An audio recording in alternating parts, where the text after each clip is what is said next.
Hello, this is Father David Archibald of St. Andrew's Episcopal Church in San Antonio, Texas, and you are listening to a class that will discuss the essential story of Christianity. I use it to prepare students for initiation into the Christian faith and as a renewal of an old faith, and that's why the class is called Initiate and Renew. As such, this class is meant to help people who are looking at Christianity for the first time and looking for a nice synopsis of the tradition. It's also re-examining the faith for people who were raised in a Christian church but who have since outgrown its more elementary teachings and who may be looking to renew the form of an old story.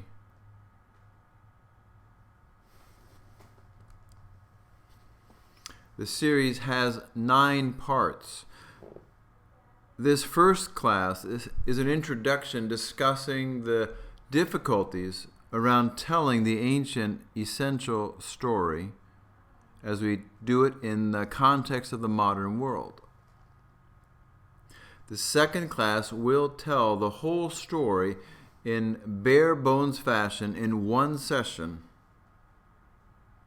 Then the remaining 7 lectures, numbers 3 through 9, going into the beginning, middle, and end of that one story in greater detail. So let's get started with our introduction as to why we need an essential story to tell and some of the difficulties Christianity has in telling its own core story. What do people think is the point of Christianity? And what do they say its message is? What is the good news? What's the gospel? Now, for people in the church, this question can get lost when we are wrapped up in doing church things.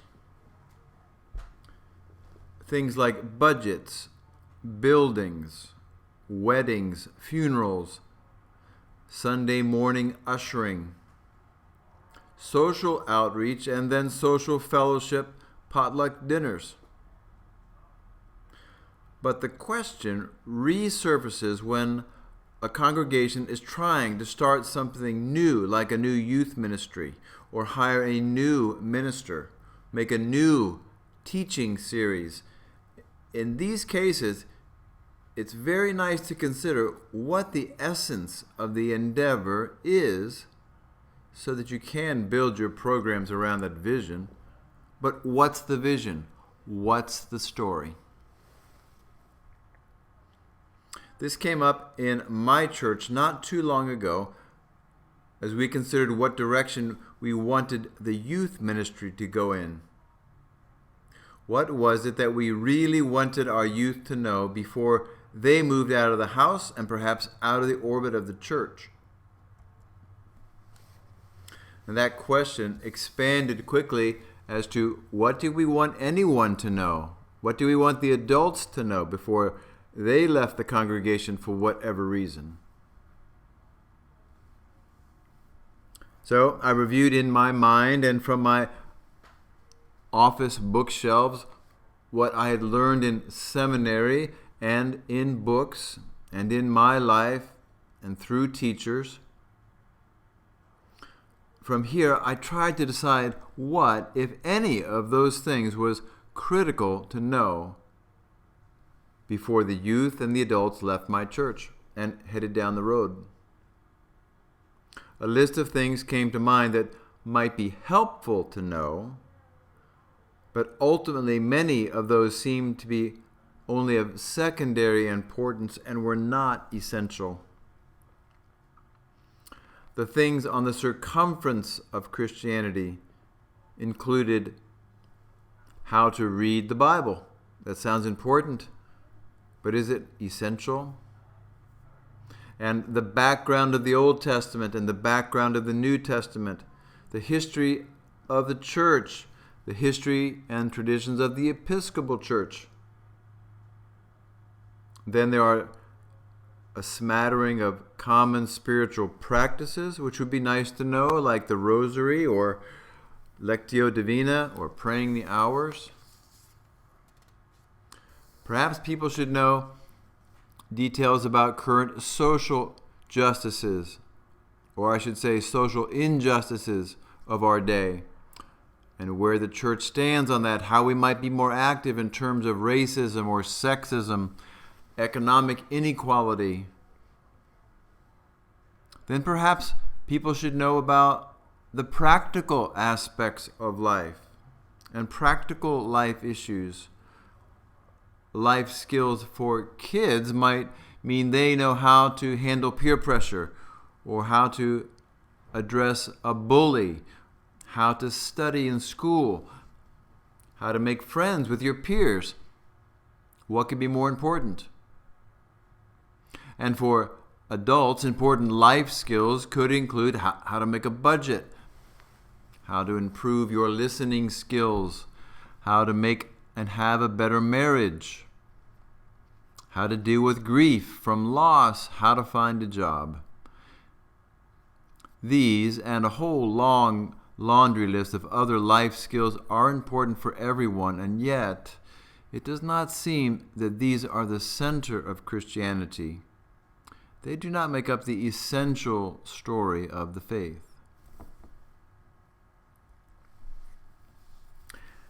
Adding to the difficulty of finding the center of Christianity is the number of different ways the Christian story gets told in different denominations and branches of the church.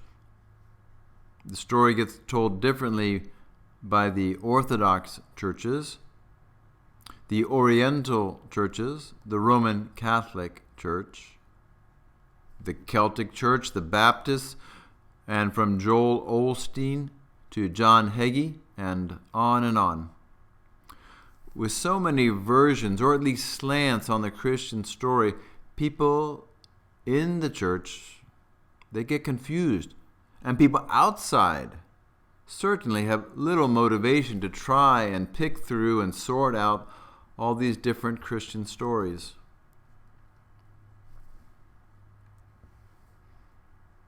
One outcome of this diversity of stories is the lack of clarity among church leaders, so that, at least in the West and in America, the church is floundering. The fastest growing group in religious surveys in the United States are the nones, N-O-N-E-S, those with no religious affiliation. Without an interior conviction about what the essential story is, congregations and even heads of congregations and denominations are uncertain. And so they really are not helping the nones find their way at all. So given that there are many things to do in church, lots of secondary issues in Christianity, and lots of different ways of telling the story, I would like to take my shot. Take my shot as a church leader in retelling the essential story of Christianity as seems most compelling to me. This is my gospel, and it serves as the basis for baptismal preparation and confirmation at St. Andrew's, where I work. So now, as I tell the story of Christianity, I find that it must address and deal with three key items for it to be credible.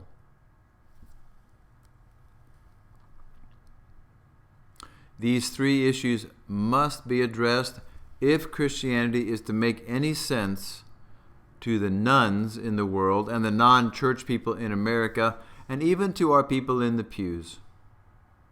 So first,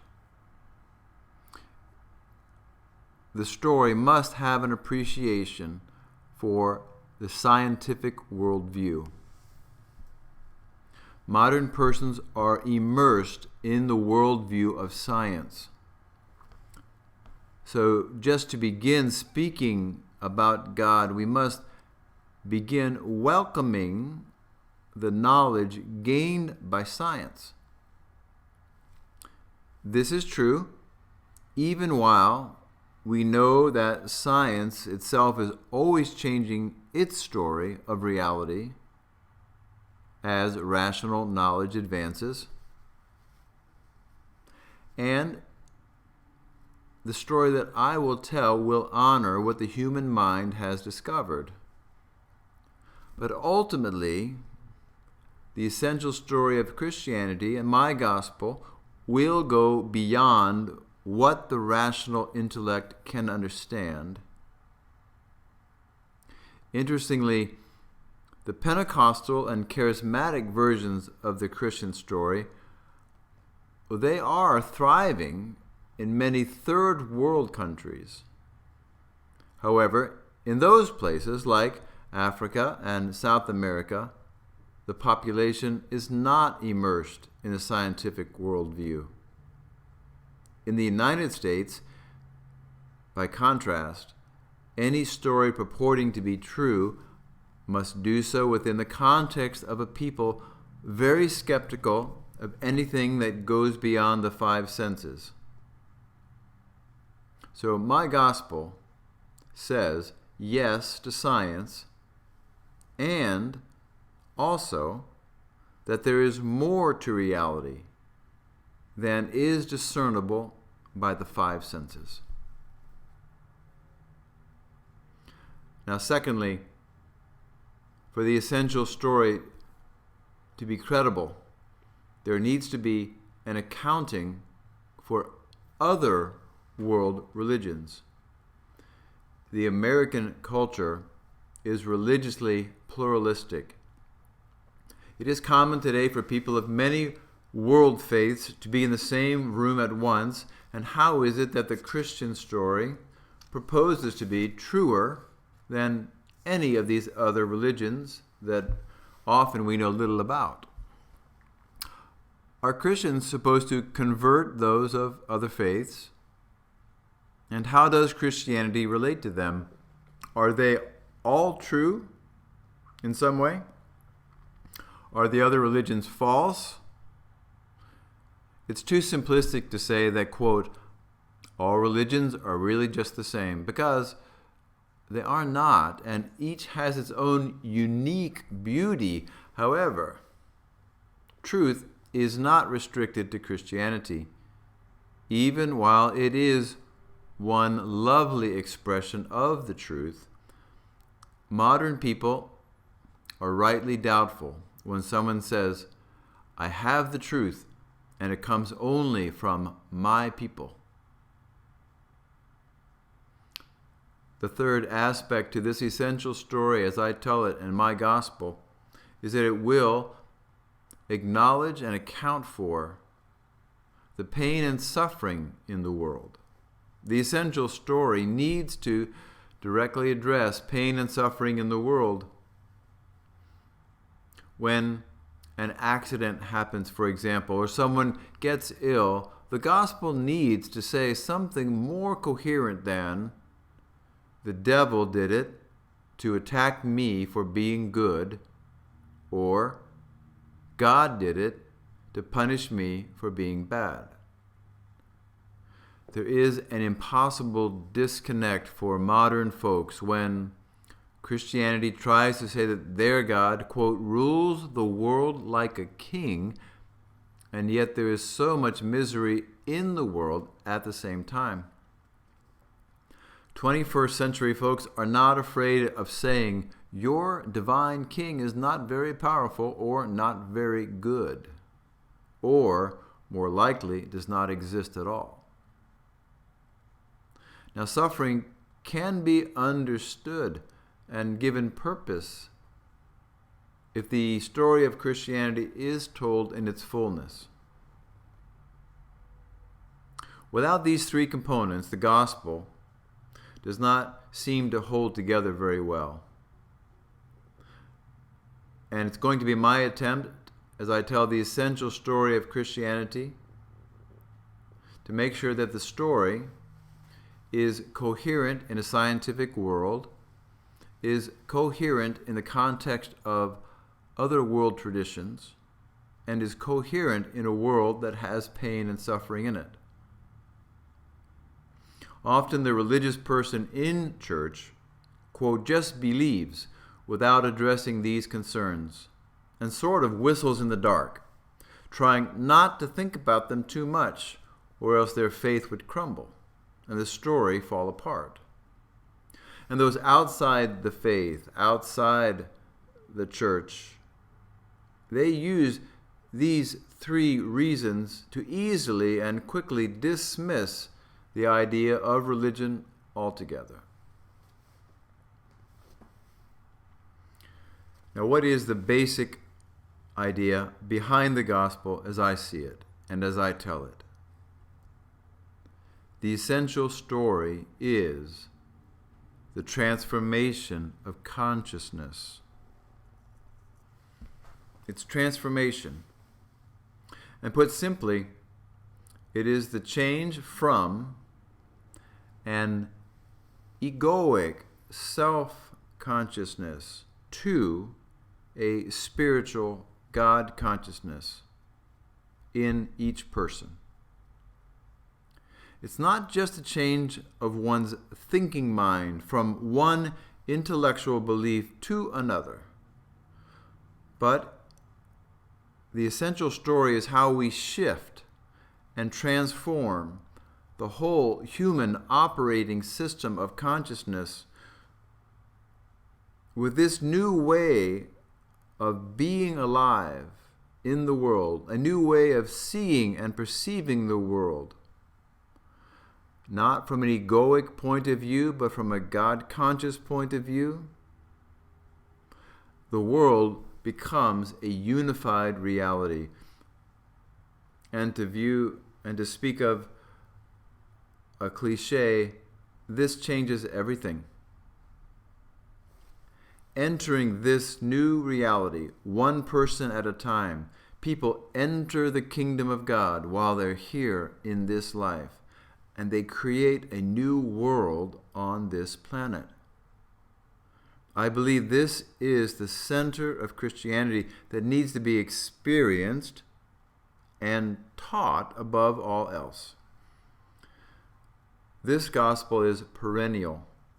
It does not really begin with me or even with Jesus and Christianity, but it is the essential cosmic story that people must live into in order to be fully human and be fully alive and to fulfill their own personal and corporate purpose.